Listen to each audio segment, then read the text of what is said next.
With children, we tend to think that, it's only after we have given birth to them that, they are, worth investing energy. But in my tribe, before you even conceive, there are a lot of things you have to do to get ready for them, trying to sort out your own mess so that you don't transfer it onto the children. In America, we have this terrible crisis in our children. Just all sorts of really very bad things are happening for children, and as a result of that, happening by children. We have an epidemic in this country with children with attention deficit disorder. We use about 80 to 90% of the world's Ritalin. We're the only nation in the world that drugs our children. The third highest cause of death in American children between the ages of 5 and 17 is suicide. Never before in all of history have we had a culture whose children start committing suicide.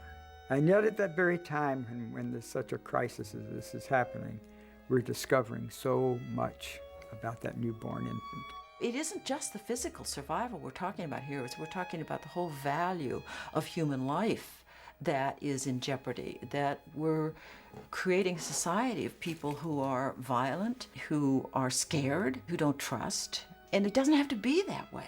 I think we have the chance to erase all forms of violence through the proper approach to pregnancy and birth and the first 3 years of life alone. The self is there from the very beginning. For some people, early experiences can bury their fundamental nature underneath trauma, grief, or shame. But as parents, there are things we can do to encourage that spark and keep it alive.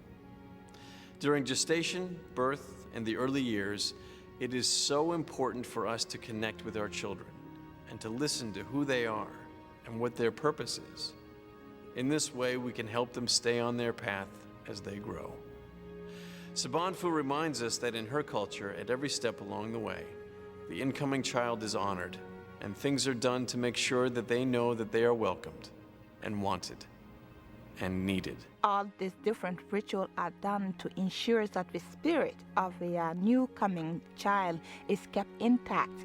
Birth is another excuse for the elders to do another welcoming. They put children of about 5 or 6 years old or so into a room next door, so that when the baby comes out and screams out the first cry, then all the children must respond to that cry, because it is like a coded message saying, "Hello, I am here, anybody around?"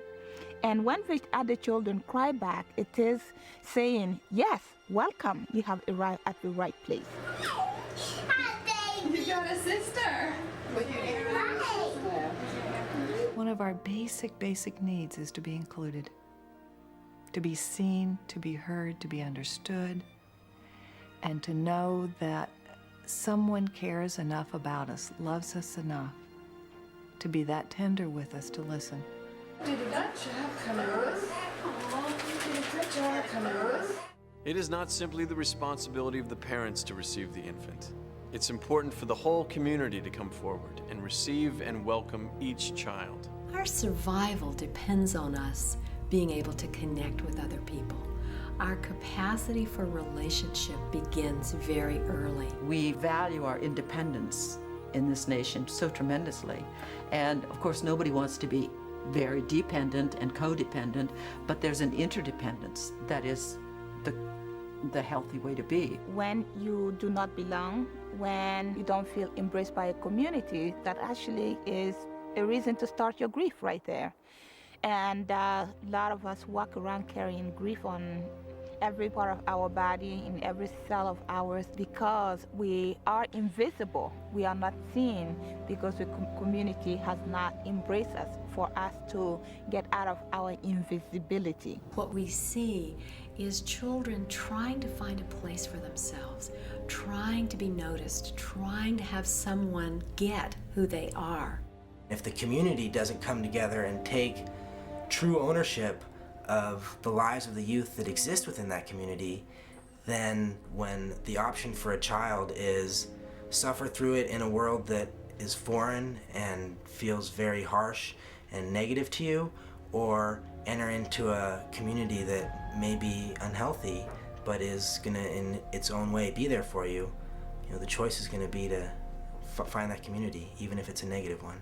That sense of belonging and that sense of home will only come only if a community opens its arm and say, yes, we know who you are, and we want to welcome what you have to give and who you are. And at that point, we feel like something has overtaken us, and all of a sudden we belong. As we search for ways to keep our children's spirits intact, we look to both cutting-edge science and older ways, traditional cultures, to help us find the answers. The message we are getting from every place that we look is that humans from every stage of life, from conception on, require love, acceptance, and acknowledgement in order to develop. What babies want is to be loved and respected as human beings right from the start.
What you got there? Who's little baby sister.